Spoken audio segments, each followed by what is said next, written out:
जय हिंद मित्रों, आज आप सभी के बीच वैकल्पिक विषय हिंदी प्रश्न पत्र द्वितीय में जो हमारे पाठ्यक्रम में सम्मिलित है सूरदास का भ्रमर गीत। सूरदास जी का जो भ्रमर गीत सार है उनके आरंभिक 100 पदों की व्याख्या हमारे पाठ्यक्रम में सम्मिलित है। और जैसा कि हमने इसके पहले जो भी क्लासेस किए हैं उनमें ये है कि कबीर की जो साखी थी 100 साखी प्लस साथ ही साथ जो उसका नेक्स्ट था कि जायसी का पद्मावत जो था उसको किया। और ये नेक्स्ट सीरीज चल रहा है कबीर, नेक्स्ट सीरीज चल रहा है भ्रमर गीत सार का।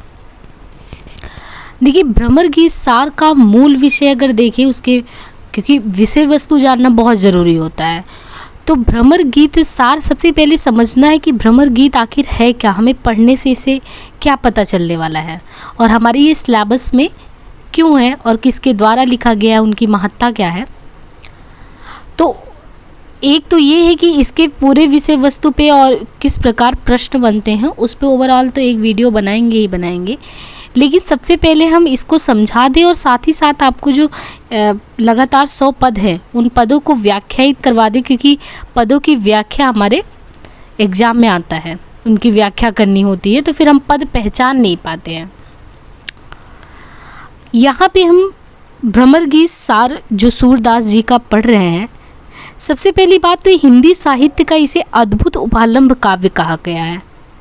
अद्भुत उपालंब काव्य मिस जैसे हम किसी को उलाहना दे रहे हो, शिकायत कर रहे हो, तो यहाँ पे कुछ ऐसे ही है कि होता है ऐसे कि भगवान श्री कृष्ण जो है जब कुछ दायित्वों की पूर्ति के लिए मथुरा गमन कर देते हैं, उस समय जो राधा है और उनके साथ जितनी भी गोपियाँ हैं, वो गोपियाँ उनकी व्याकुलता की स्थिति में इतनी ज़्यादा अपनी पीड़ा को व्यक्त करना चाहती है, तो वो पीड़ा व्यक्त कैसे करें, तो वो सामने ये होता है कि उपालंब के माध्यम यानी उलाहना देना, यानी प्रेमी के किसी विशेष व्यवहार पर व्यंग के माध्यम से चोट करना, यही है भ्रमर गीत। यानी भ्रमर जो गीत है, भ्रमर गीत में उपालंब के लिए जिस परंपरा का आश्रय लिया गया है, ये आश्रय उलाहना दे के अपनी बात को कहना, अपनी जो फीलिंग्स है वो सामने वाले तक पहुंचाना जो है, तो ये परंपरा हिंदी में कहाँ से आई। हिंदी में ये चीज़ आया अभिज्ञान शाकुंतलम में पहली बार दिखाई देता है। ये परंपरा कालिदास के अभिज्ञान शाकुंतलम में वहाँ पे हुआ है कि इसके तहत पुरुष की जो मधुलोभी यानी भौरा जो होता है, वो जो प्रवृत्ति होती है, जैसे भौरा है रसपान कर करके विचरण करता रहता है, भ्रमित होता रहता है, तो उसी के माध्यम से उपालंब व्यंजना वहाँ पहले प्रस्तुत की गई थी। और वो परंपरा जब शुरू हुई तो ये आगे चल के संस्कृत, प्राकृत, अभ्रंश साहित्य में कहीं कहीं प्रकट होती है। साथ ही साथ ये लगातार चलता रहा और इसकी जो चरमोत्कर्ष स्थिति देखने को मिलती है वो जाके हमको भ्रमर गीत सार में, कि उपालंब की अद्भुत छटा बिखेर दी है। हालांकि सूरदास वात्सल्य के कवि हैं, उन्होंने जिस प्रकार कृष्ण जी का वर्णन किया है, उनके वात्सल्य की स्थिति, उनके बचपन की अवस्था का, वो तो अद्भुत है। लेकिन भ्रमर गीत सार के माध्यम से गोपियों की एक निष्ठता, एक प्रेम जो है, उस प्रेम विरह को इस प्रकार व्याख्यायित किया है कि वो अपने आप में अद्भुत है। यहाँ पे ये है कि कृष्ण जो है वो चले गए हैं और गोपियाँ यहाँ कृष्ण के दर्शन की भूखी हैं और उन्हें कृष्ण जी से मिलने की गहरी अभिलाषा है। ऐसी स्थिति में भी कई ऐसी बातें करती हैं, और करती किससे है, इसमें वही एक नायक के माध्यम से। नायक ये होंगे कि उद्धव जो होंगे वो कृष्ण के मित्र हैं, और उद्धव क्योंकि ज्ञान मार्गी, तो उनके माध्यम से, क्योंकि जो मित्र हैं कृष्ण जी के, वो कृष्ण जी को ऐसी शिक्षा सीख देते हैं कि आप प्रभु होके और प्रेम पास जैसी चीज़ों में कैसे आपका मतलब मन लग जाता है। तो कृष्ण जी ने वही कि व्यवहारिक धरातल पे कुछ और होता है, तो व्यवहारिक धरातल को जानने के लिए वो गोपियों के पास भेजते हैं और गोपियाँ उनको उलाहना के माध्यम से जितनी भी मन की भड़ास रहती है वो सारी निकाल लेती है। तो वो जो उलाहना होता है, उपालंब जो होता है, वो चीज़ हमें भ्रमर गीत सार में देखने को मिलेगा। मैंने डिस्क्राइब थोड़ा ज़्यादा ही कर दिया, लेकिन है यही, क्योंकि आगे जितने भी हम दोहे पढ़ेंगे तो हमें ये पता होना चाहिए कि इसमें हमें पढ़ना क्या है। यहाँ पे देखिए जैसे है कि आएंगे एक एक करके कहानी आगे बढ़ती जाएगी कि पहले करीब प्रणाम नंद सो समाचार सब दीपो, और वहाँ वृषभानु गोप सो जाय सकल सुध लीजो। श्री दामा आदिक सब ग्वालन मेरो होत भेटियो, सुख संदेश सुनाए हमारो गोपिन को दुख मेटियो। मंत्री एक बन बसत हमारो ताही मिले सचुपाइयो, सावधान सावधान है मेरो हु तो ताही मात नवाइयो। सुंदर परम किशोर वयक्रम चंचल नयन विशाल, कर मुरली सिर मोर पंख पीताम्बर और बनमाल। जान ओरियो तुम सघन बनन में ब्रज देवी रखवार, वृंदावन सो बसत निरंतर कबहु न होथ नियार। उद्धव प्रति सब कही श्याम जो अपने मन की प्रीत, सूरदास कृपा कर पठे यही सकल ब्रज रीति। प्रस्तुत पद्य जो हिंदी की भक्तकालीन कृष्ण काव्यधारा के प्रतिनिधि कवि सूरदास के पदों के संग्रह भ्रमर गीत सार से लिया गया है, जिसका संपादन किसने किया है? आचार्य रामचंद्र शुक्ल ने। यानी जो संदर्भ में है कि प्रस्तुत पद हिंदी की भक्तकालीन कृष्ण काव्यधारा के प्रतिनिधि कवि हैं सूरदास जी, उनके पदों के संग्रह से भ्रमर गीत सार लिया गया है। भ्रमर गीत सार जिसका संपादन शुक्ल जी ने किया था। प्रसंग ये है कि कहाँ की ये बात हो रही है। प्रसंग ये है कि जब श्री कृष्ण ब्रज छोड़कर मथुरा के राजकाज में व्यस्त हो गए हैं। ये शुरू में ही हमने बताया कि कृष्ण जी कुछ दायित्वों की पूर्ति हेतु वो मथुरा चले गए हैं और राधा सहित गोपियाँ जो है व्याकुलता की स्थिति में है, एक प्रेम विरह की पीड़ा। तो यहाँ पे कि श्री कृष्ण ब्रज छोड़कर मथुरा के राजकाज में व्यस्त हो गए हैं, परंतु वहाँ के वैभव एवं सुख ऐश्वर्य में रहते हुए भी उन्हें ब्रज की मधुर स्मृतियाँ सताती ही रहती हैं। वे अपने परम मित्र उद्धव को ब्रजवासियों का समाचार जानने हेतु भेजते हैं, जिससे शुष्क ज्ञान मार्गी उद्धव के हृदय में गोपियों के प्रेम एवं भक्ति मार्ग का संचरण हो सके। यहाँ पे उद्देश्य एक नहीं है, एक तो है कि ब्रज की मधुर स्मृतियाँ जो है उनको सताती रहती है, साथ ही उनके मित्र जो है शुष्क ज्ञान मार्गी उद्धव हैं। तो उद्धव जब उनको ज्ञान का पाठ पढ़ाते हैं तो उन्हें लगता है कि इन्हें भी व्यवहारिक धरातल का ज्ञान होना चाहिए, तो उसके लिए वो गोपियों के प्रेम एवं भक्ति मार्ग की परीक्षा के लिए उनको भेज देते हैं। और जब वो आते हैं और यहाँ पे क्या क्या होता है तो ये बहुत ही अच्छी पंक्तियों के माध्यम से व्याख्यायित किया गया है। कृष्ण उद्धव से कहते हैं, हे उद्धव, आप जब शुरुआत में ही होता है कि जाएंगे कैसे कैसे पूरा प्रोग्राम होगा वहाँ का, तो हे उद्धव जब आप ब्रज पहुँचिएगा सबसे पहले आपको नंद जी को प्रणाम करना है, पिताजी को प्रणाम करना है, क्योंकि वे हमारे पिता हैं और पिता के प्रति श्रद्धा होनी ही चाहिए। प्रणाम करने के बाद उन्हें यहाँ का सभी समाचार बताइएगा। वे हमारे समाचार पाने को व्याकुल, मतलब कि हम यहाँ पे हैं और एक पिता से जब आप मिलने जाएंगे सबसे पहले आपको पुत्र का हालचाल बताना है, क्योंकि उनकी व्याकुलता व्यथा स्थिति को हम समझ सकते हैं, लेकिन हम अपने दायित्व के निर्वहन हेतु यहाँ पे हैं। वहाँ पे जाने के बाद समाचार सुनाइएगा। हमारा समाचार पाने को वो व्याकुल होंगे, क्योंकि जब से मैं मथुरा से आया हूँ उन्हें हमारा समाचार नहीं मिला है।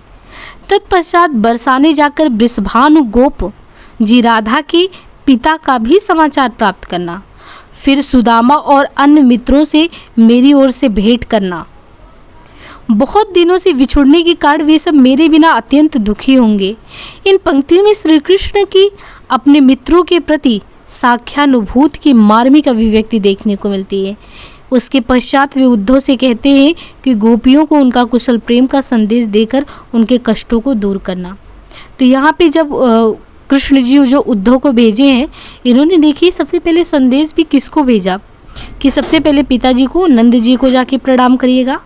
इसके बाद आपको जाना है वृषभानु गोप जी राधा के पिता का भी समाचार लेना है। इसके बाद हमारे मित्र सुदामा और अन्य मित्रों से भी मेरी ओर से भेंट करना है। तत्पश्चात आपको जाके गोपियों से उनका कुशल प्रेम का संदेश पहुंचाना है, मीन्स कुशल प्रेम का संदेश उन्हें देना है, उनके कष्टों का निवारण करने की कोशिश करना है। तो सख्यानुभूति तो है ही, साथ में आदर भाव सूचक भी एक क्रम वार के पिता से मिलना है, फिर वृषभानु के पिता से मिलना है, फिर मित्रों को नहीं भूलना है, और साथ ही साथ गोपियों से। और उन्हें ये मथुरा में रहते हुए भी याद है सभी के बारे में। वहाँ पर जाने पर तुम्हारे हमारे एक मंत्री से, उन्होंने कहा कि वहाँ जाने पर तुम्हें हमारे एक मंत्री से भेंट होगी, जिसे देखने पर तुम्हें आनंद प्राप्त होगा।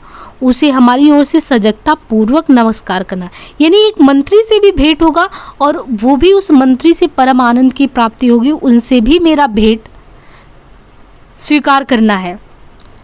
वह मंत्री हमारी वेशभूषा में मिलेगा, अतः भ्रमित न होना।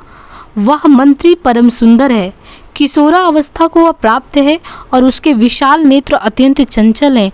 उसकी पीताम्बर मोर पंख वक्षस्थल की वनमाला और मुरली के कारण भयभीत मत होना, क्योंकि सघन वन में वन देवी तुम्हारी रक्षा करेंगी। कवि का यह तात्पर्य है कि कृष्ण वियोग में परम सुंदरी राधा कृष्णमय हो रही हैं, परंतु कृष्ण वेश में रहने पर भी वह अपनी चंचल नेत्रों और अनुपम सौंदर्य के कारण अपने को छिपा नहीं पाएंगी। वन देवी रक्षिका के रूप में सदैव वृंदावन में निवास करती हैं, वे वहाँ से कभी अलग नहीं होती हैं। इससे ये अर्थ व्यंजित होता है कि राधा जो है वो ब्रह्म की आह्वाहिनी शक्ति के रूप में सदैव वन में तन्मय रहती हैं। इस प्रकार श्री कृष्ण ने अपने मित्र उद्धव से अपने व्रजवास की समस्त प्रेमाभिव्यक्ति का उल्लेख सहजता से कर दिया। मित्र से ही अपने मन की बात, अपने सुख दुख को निसंकोच कहा जा सकता है।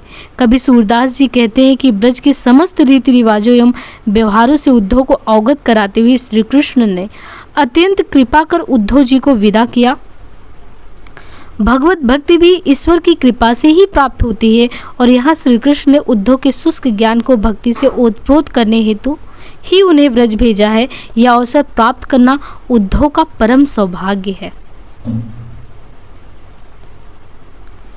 विशेष तौर पे देखिए कि पूरे पद में हमें क्या दिखता है, प्रेम परक भक्ति की अभिव्यंजना। वो प्रेम गोपियों के प्रति हो, राधा के प्रति हो, माता पिता के प्रति आदर्शात्मक प्रेम हो, साख्यानुभूति के तहत अपने मित्रों के प्रति प्रेम हो। पूरे पद में अगर देखेंगे तो प्रेम परक भक्ति की अभिव्यंजना, सख्यानुभूति की मार्मिक अभिव्यंजना, राधा एवं कृष्ण के अनन्य प्रेम की, एक निष्ठ प्रेम की अभिव्यक्ति। कर मुरली पंक्ति में भ्रांतिमान अलंकार का विराजमान होना, साहित्यिक ब्रज भाषा का कुशल प्रयोग दिखाई दे रहा है। वात्सल्य एवं रति भाव की भी अभिव्यक्ति हुई है। आगे कहते हैं कृष्ण जी की अब वहाँ पे पहुँच जाना है और आपको कैसे कैसे अभिवादन सभी से करना है। तत्पश्चात वो कहते हैं कि कहियो नंद कठोर भयो, हम दो बीरे डारी पर घरयो, मानो हाथी सौंपी गए, तनक तनक ते पाली बड़े किए, बहुते सुख दिख रहा है। गोचारन को चलत हमारे पाछे कोसक धाय, ए वसुदेव देवकी हमसो कहत आपने जाए, बहुरी विधाता जसुमती जो के हम ही न गोद खिलाए। जसुमती माँ कौन काजिया राजनगर को सब सुख सो सुख पाए, सूरदास ब्रज समाधान करो, आज कल ही हम आए। सूरदास ब्रज समाधान करो, आज कल ही हम आए। यानी प्रस्तुत जो हिंदी की पंक्ति भक्तिकालीन प्रतिनिधि कवि सूरदास के माध्यम से श्री कृष्ण जी के प्रसंग में नंद के प्रति उपालंब भाव की अभिव्यक्ति इन रूपों में की गई है कि किस प्रकार हमें ब्रज की मधुर स्मृतियां बार बार झकझोर देती हैं। ये उनकी मार्मिकता, उनकी बातों से, उनकी अभिवादन शैली में अपने बातों को एक एक करके सभी तक पहुंचाने में किस प्रकार झलकती है कि कृष्ण भगवान उद्धव से ये कह रहे हैं कि हे उद्धव, नंद जी से ये भी कहना कि उनका हृदय कठोर हो गया है, तभी तो वे हम दोनों भाइयों से आत्मीयता त्याग कर हमें दूसरों के घर में अर्थात वासुदेव और देवकी के घर में छोड़कर ऐसे ही लौट गए, मानो वे कोई धरोहर सौंप कर गए। तो एक उलाहना भाव कृष्ण भगवान से है। यहाँ पे ये भी देखना है कि सभी पद में ये नहीं कि गोपियाँ जो है भ्रमर गीत के माध्यम से, उलाहना के माध्यम से अपने प्रेम विरह की अवस्था का वर्णन कृष्ण के लिए कर रही हैं, बल्कि शुरुआत की जो पंक्तियां हैं उनमें देखिए कृष्ण के भी भाव व्यक्त हुए हैं कि कृष्ण भगवान ये उलाहना अपनी तरफ से दे रहे हैं और उद्धव से ये कहा, मतलब नंद जी को ये कहवा रहे हैं कि क्या उनका यानी पिता जो पिता तुल्य हैं, पिता ही हैं, तो उनका हृदय कैसे कठोर हो गया? क्योंकि जब दोनों भाई को वो लेके आए और वासुदेव और देवकी के घर में छोड़कर ऐसे ही कैसे लौट गए, मानो वे कोई धरोहर सौंप कर चले गए हों। यानी जैसे एक बच्चे का उलाहना पिता के लिए कि जैसे आपको तो कोई मतलब ही नहीं है, आपने मुझे मथुरा पहुंचा दिया काम के लिए और वापस तो मुड़कर देखा भी नहीं। पहले बचपन में तो उन्होंने हमें बड़े लाड प्यार से पाला, बोस और बड़ा किया, हमें बहुत सुख दिया। यह उनका असीम वात्सल और स्नेह ही था जो कि हमारे गोचारण में जाने पर हमें देखने हमारे पीछे पीछे मीलों पैदल चले आते थे। तो देखिए उलाहना में भी उन्होंने याद दिलाया है पिता को अपने उद्धव जी के माध्यम से कि कैसे हम गोचारण में जाते थे। अगर उनकी ये चिंता नहीं होती कि बच्चा जा रहा और सही से आएगा या कोई कठिनाई न मार्ग में आए, तो वो फिर पीछे पीछे क्यों आते। और आज जब वो मथुरा छोड़ के चले गए हैं और आज मुझे किनसे लड़ना है, तो क्या इस संकट की घड़ी में उनको एक बार भी अपने बच्चे की याद नहीं आई? कभी कहते हैं कि श्री कृष्ण को नंद जी से यह शिकायत थी कि उनके बड़े होते ही नंद जी का उनके प्रति वात्सल्य प्रेम अब नहीं रहा। श्री कृष्ण जी कहते हैं कि मैं तो आपका ही पुत्र था, परंतु अब तो वासुदेव और देवकी मुझे अपना पुत्र कहते हैं, जिन्हें मैं जानता भी नहीं, है तो वही उनके पुत्र, लेकिन जो जन्म तो दिया है भले ही, लेकिन शुरुआत से उनका सानिध्य तो उन्हें प्राप्त नहीं हुआ। और जिनका जीवन पर्यंत एक सानिध्य की प्राप्ति हुई, अंततः फिर उन्हें उन्हीं के द्वार छोड़ दिया गया। तो उन्होंने कहा मैं तो उन्हें अच्छे से जानता भी नहीं हूँ जिनके भरोसे आप छोड़ दिए हैं। जब से मैं मथुरा से आया हूँ मेरी मनोव्यथा बढ़ गई है। अब मुझे माँ यशोदा की गोद में खेलने का सुअवसर भी नहीं मिलता, अतः श्री कृष्ण यशोदा जी के मधुर प्यार से भी वंचित हो गए हैं। मथुरा के नगर एवं राज के समस्त सुख श्री कृष्ण को प्राप्त हैं, परंतु ब्रज के जो सहज प्रेम, अब यहाँ पे देखिए मथुरा नगर का उनका राजकाज समस्त सुख श्री कृष्ण जी को प्राप्त है, परंतु ब्रज का जो सहज प्रेम है, मधुर व्यवहार है, वो कहाँ है? क्योंकि सुख जीवन यापन के लिए मूलभूत सुविधाएं सिर्फ धनाढ्य होना, धन ही केंद्रीयता में नहीं है। ब्रज का वो सहज प्रेम, वो माधुर्य, वो स्मृतियाँ, वो सब आंखों से ओझल जो हो चुकी हैं, वो कैसे मिलेंगी? सूरदास जी कहते हैं कि श्री कृष्ण की मनोदशा ऐसी हो गई कि वे शीघ्र ही ब्रज जाएंगे। उद्धव जी ये सांत्वना तुम नंद जी को दे के आना, यानी वो पिताजी के लिए संदेश दे रहे हैं कि उद्धव जी ये जाके आप वहाँ कहिएगा कि नंद जी को ये संदेश दीजिएगा कि अब हम मथुरा में बहुत दिनों नहीं रुकेंगे, यानी हम शीघ्र ही आएंगे आपके दर्शन हेतु। इस पद में सूरदास ने कृष्ण की मनोदशा यानी प्रभु लोकरंजन, जब जैसे हमने पढ़ा था कि पद्मावती में रानी नागमती रानी नहीं है बल्कि वो नारीपन के रूप में आती हैं, ऐसे प्रभु श्री कृष्ण जी का ये जो रूप है जो अवतरित है कि एक बच्चे के उलाहना अपने पिता के लिए, तो ये एक तरीके से है कि जनमानस में जो हम लोगों के बीच के हैं, हम कोई अलग नहीं है, हमारे मन में भी वही प्रेम भावना सम्मान सब कुछ है, हमें भी वही प्रेम चाहिए। तो वो मनोदशा की अभिव्यंजना कितनी सूक्ष्मांकन तरीके से किया है यहाँ पे सूरदास जी ने। ब्रज भाषा का सुंदर प्रयोग दिखाई दे रहा है, वात्सल रस की मार्मिक अभिव्यंजना हुई है। नागर जीवन पर एक तरीके से ये भी हम देख सकते हैं कि यहाँ पे सुख संपन्नता वैभव सब कुछ विद्यमान है आपके चौतरफा देखें तो, लेकिन मन में स्मृतियों के बवंडर में वो चीज़ें विद्यमान है जो आपको अंदर से इन वैभवों का एहसास नहीं होने देते हैं। वो सुख और सहजता, वो प्रेम जो आपसे छिन गया है, ग्रामीण संस्कृति, ब्रज का माधुर्य, वो मथुरा के आगे सब फीका पड़ गया है। तो एक तरीके से यहाँ पे श्रेष्ठता का प्रतिपादन हुआ, ग्रामीण संस्कृति का श्रेष्ठता, वहाँ की कोमलता, वहाँ का सौंदर्य, वहाँ की माधुर्यता, उसका प्रतिपादन हुआ है।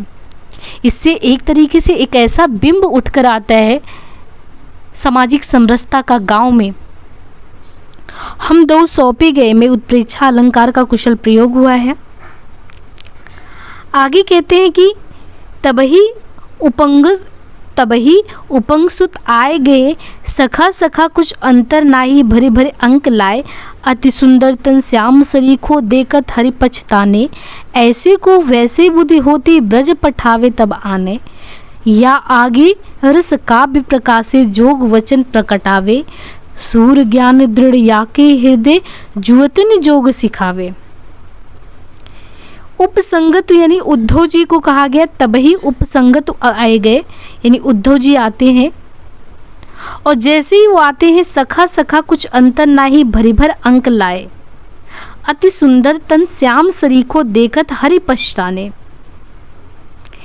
मीन्स कि जब वो एंट्री करते हैं यानी प्रवेश करते हैं ब्रज में, गोपियों की याद में निमग्न श्री कृष्ण उनका समाचार प्राप्त करने के उद्देश्य से किसी को वहां भेजना चाहते थे। उसी समय उद्धव जी वहां पहुंच गए और सूरदास जी ने इसमें श्री कृष्ण और उद्धव के व्यक्तित्व की विशेषताओं का सजीव और यथार्थ चित्रांकन करते हुए ब्रज की स्मृतियों में लीन श्री कृष्ण किसी को वहां समाचार लेने के लिए भेजना ही चाहते थे। तभी वहां उद्धव जी पधारे। दोनों ही मित्र श्री कृष्ण और उद्धव जी में कोई अंतर नहीं है। दोनों ही प्रफुल्लित होकर परस्पर गले लगकर मिले। उद्धव जी का शरीर भी श्री कृष्ण के समान ही अत्यंत सुंदर है, अर्थात वे भी श्याम वर्ण और आकर्षक हैं। दोनों में यही अंतर है कि जहाँ श्री कृष्ण का हृदय गोपियों के प्रेम भक्ति भाव से परिपूर्ण है, वहीं उद्धव जी का शुष्क ज्ञान एवं योग में डूबा हुआ है। जहाँ उनके लिए प्रेम एवं भक्ति का कोई महत्व नहीं है।